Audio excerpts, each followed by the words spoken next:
Bonjour à tous et bienvenue sur la chaîne Passion du Zéro. Il y a environ 5 mois, dans la rubrique Analyse et nouveautés, je vous avais présenté les futurs wagons réfrigérants de la marque Rail 43. Aujourd'hui, vu que j'ai reçu mon exemplaire il y a peu de temps, je vais vous faire une présentation statique de ce nouveau wagon. Alors commençons par la boîte. Alors déjà, ça fait plaisir de recevoir une boîte d'un nouveau fabricant, une boîte dont on n'a pas l'habitude. Alors vous avez ici la référence du wagon, la référence 433 006 en décoration Marcel Millet, SNCF, époque 3, années 50-60. Premier numéro, toit noir.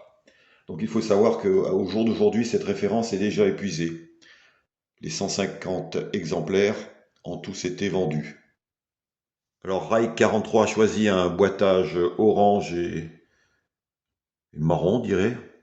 Alors ce qui se remarque tout de suite, c'est la taille assez mesurée de la boîte. Vous voyez, puisque là on voit le wagon à travers. Et la boîte, elle est fait petite par rapport à d'autres marques concurrentes. À la limite, c'est pas plus mal pour le rangement. Voilà ce qu'on peut dire déjà sur le boitage.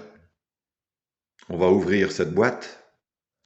Donc le wagon est bien emballé, fermement maintenu dans son emballage plastique.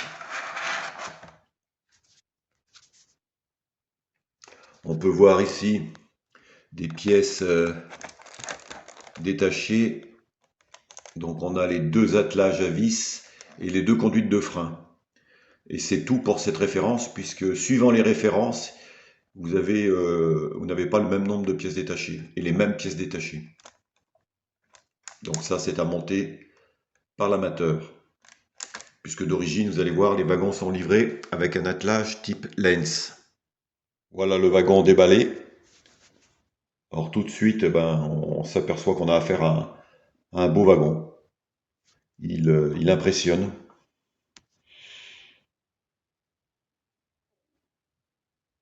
Dans sa teinte blanche et toit noir, avec ses aérateurs, donc, qui je rappelle étaient en plusieurs pièces. Ils sont vraiment bien reproduits, c'est la première fois que je vois des aérateurs aussi bien reproduits.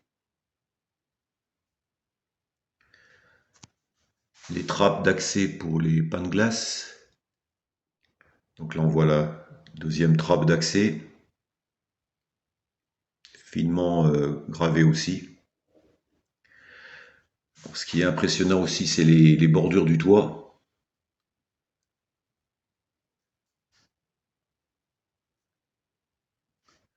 Ensuite, sur la caisse, toutes les inscriptions sont vraiment bien posées, nettes. Marcel Millet, 41 rue de Léningrad à Paris, 8e.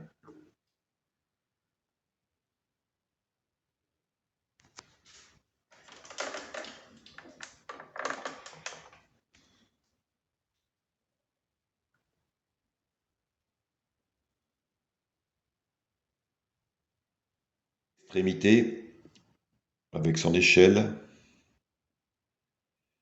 ses portes-lanternes.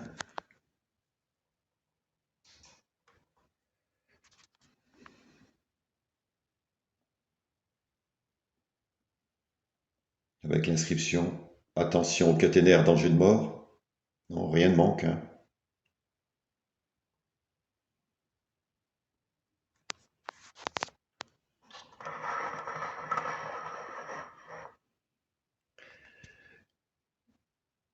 Idem pour les portes, hein.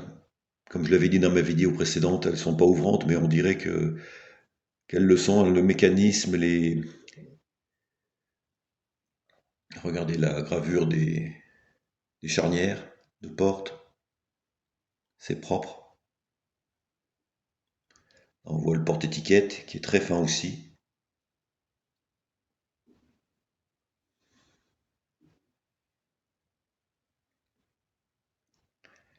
Non, il n'y a rien à dire, c'est vraiment un beau wagon pour... on voit que c'est les wagons nouvelle génération, hein, maintenant, même en plastique, on arrive à faire vraiment de belles choses.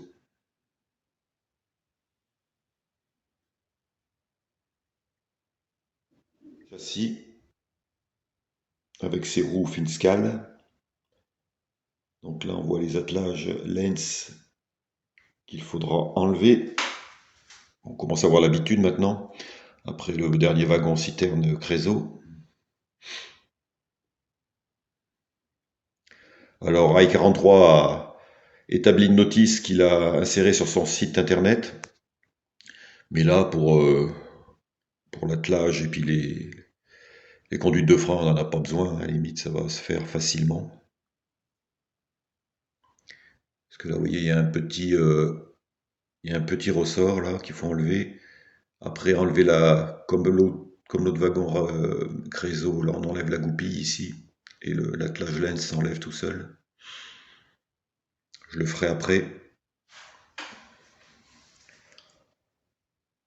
Avec une petite pince, vous retirez d'abord le ressort, ensuite la goupille, et après, on n'a plus qu'à retirer l'attelage qui vient tout seul, voilà.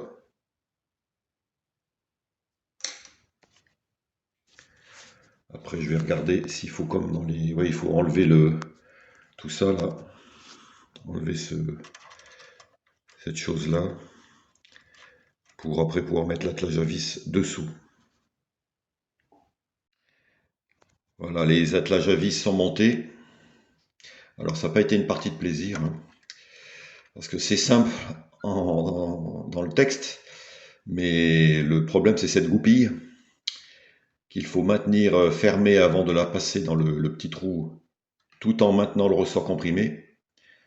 J'avoue que j'y ai passé un quart d'heure pour les deux, avec pas mal de jurons.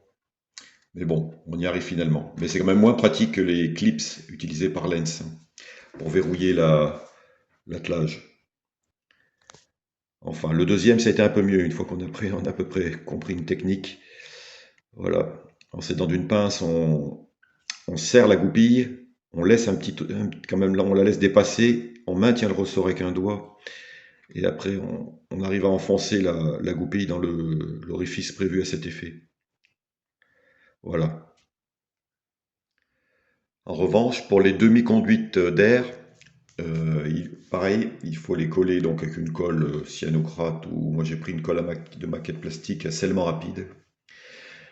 Alors contrairement à certaines marques, pareil, là, au début on cherche sur la traverse, mais en fait il faut passer par le dessous du châssis pour les fixer. Voilà, c'est chose faite. Enfin, la notice est très bien faite, hein. Il faut dire que la notice en PDF est complète avec des photos, donc si on se réfère à la notice, il n'y a aucun souci. Voilà, donc les deux accessoires correspondant à cette référence de ce wagon sont montés. Je vais attendre que la colle sèche un peu et on va le voir sur les rails. Voilà, le wagon est mis sur ses rails. Donc voilà la tête avec l'attelage à vis et la demi-accouplement de frein. Alors je tiens à dire que les attelages à vis sont de bonne qualité, hein. Y a pas de problème.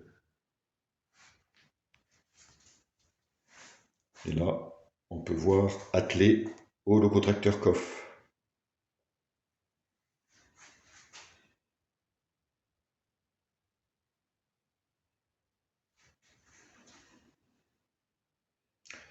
Donc en résumé, c'est un très beau wagon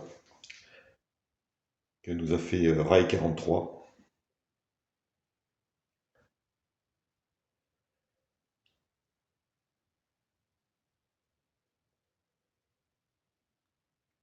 Voilà une vue plongeante.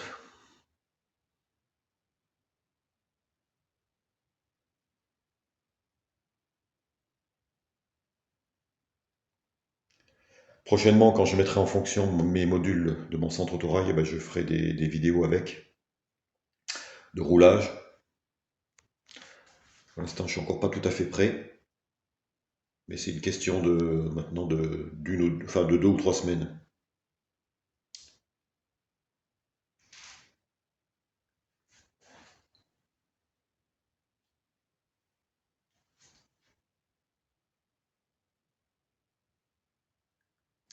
Voilà, cette vidéo se termine ici. Je vous remercie de l'avoir regardée et je vous dis à bientôt pour une prochaine.